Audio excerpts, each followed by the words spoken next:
senador ay giniit na nasa krisis ang bansa dahil sa epekto ng patuloy na pagtaas ng presyo ng langis. Dulot pa rin yan ang lumalalang tensyon dyan ho sa gitnang silangan. Ang balitang yan tinutukan ni Bombo Angelo Aganan.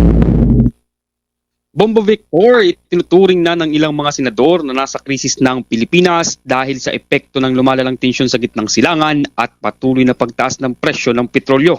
Ito ang ginigiit ng ilang senador kabilang si Senator Sherwin Gatchalian, Francis Kiko Pangilinan, Senator Bam Aquino, Senator JV Ejercito at Senator Loren Legarda sa unang pagdinig ng Protect Committee.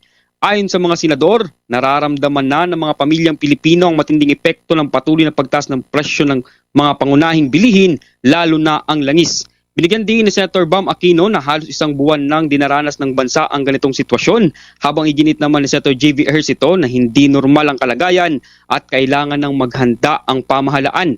Sinabi rin ni Senator Kiko Pangilinan na lalo umanong naapektuhan ng mahihirap, partikular na mga magsasaka, mangingisda at manggagawa na umaasa sa murang gasto sa produksyon at transportasyon.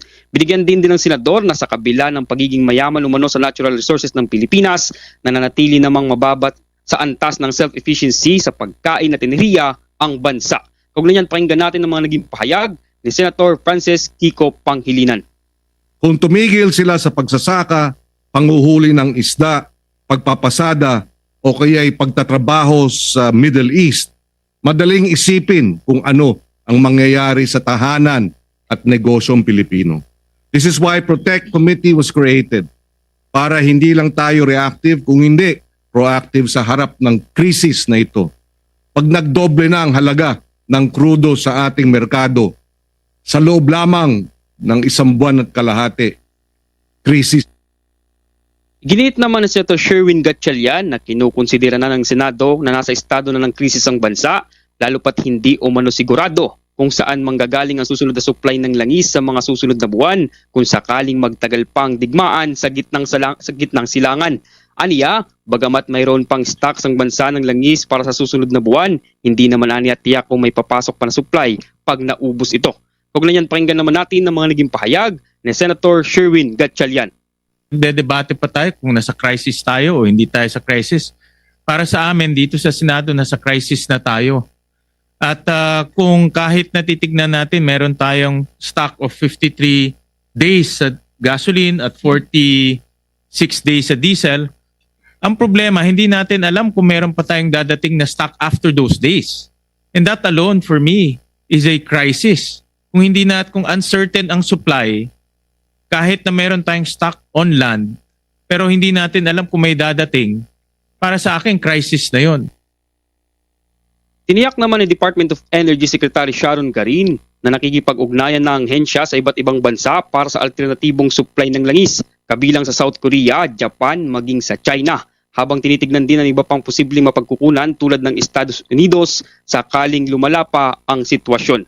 Pakinggan naman natin ang mga naging pahayag ni DOE Secretary Sharon Garin. I talked to the Minister of Energy of South Korea yesterday and asking for to honor our orders. We have long-term contracts. There are oil companies. They have assured us. The same goes with the other countries, Mr. Chair, like Japan, in fact, even China. We have been assured by the next delivery, but that's assuming that the things stay the same, stay the same next month. So they can assure us as far as things are how it is right now.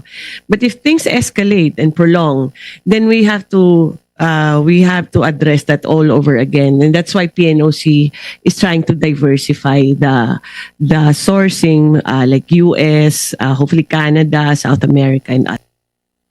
Samantala, nanawagan naman si Senator Loren Legarda sa mga ahensya ng ekwitibo na kumilos agad at huwag maliitin ang sitwasyon, kasabay ng panawagang ituring ito bilang ganap na krisis upang makapagpatupad ng agarang solusyon.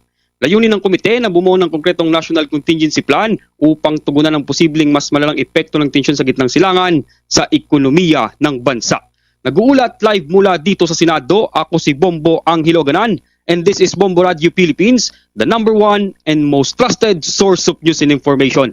Basta Radio, Bombo! For the most trusted source of news and information, visit our website at www.bomboradio.com. Follow us on Bombo Radio mobile app, Facebook, YouTube, TikTok, and X, formerly Twitter. Like, share, and stay connected. Anytime, anywhere.